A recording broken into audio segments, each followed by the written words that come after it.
Manang, pabili. Pare, nalasing ako kagabi ah. Ako rin nga eh. Bibili nga ako noodles, pantanggal ng hangover. Nadali na naman tayo ng alak na yan ah. Ano, inom ulit tayo mamaya. Maghahanap pa ng pambili pare. Naubos yung pera ko kagabi. Ako rin nga eh. Si parin Totoy kaya, ayun, hindi yun mauubusan eh. Hindi naman nabili yun eh.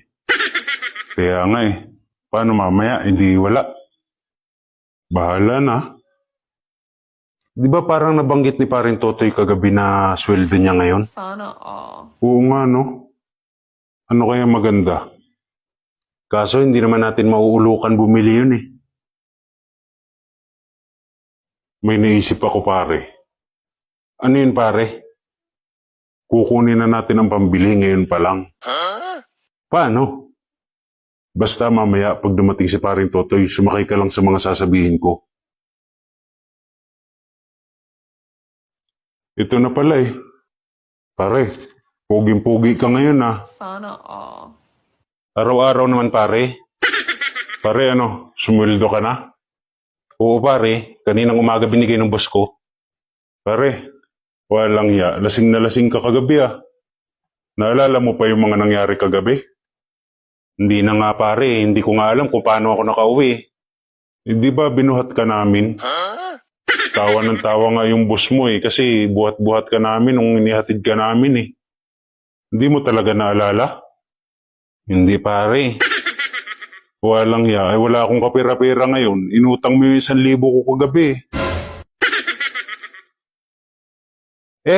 Hindi nga. Oo pare, nagpabili ka pa ng 2 kahon eh. Ano ka na? Nagpabili ba ako ng 2 kahon? Oo pare, at sabi mo yung sweldo mo ngayon, sabi mo ibabayaran mo agad. Parang wala akong naaalala. Ala, babayaran mo yun pare, at ako'y walang kapira-pira.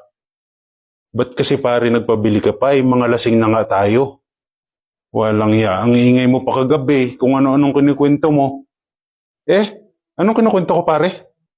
Sabi mo ang lakas ng tama nung amo mong babae sa iyo. Hindi nga.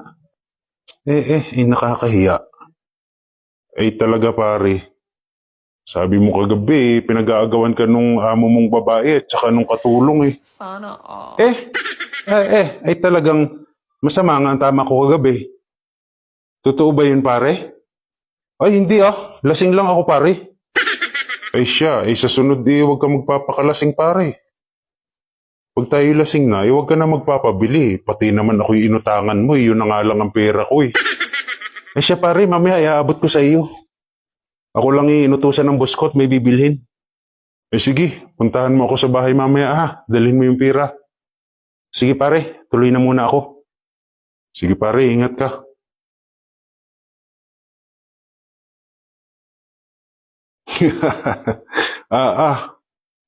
Ang loko mo pare.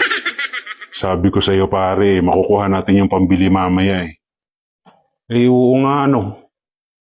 Mahirap pala masobrahan ng lasing, biglang nagkakautang.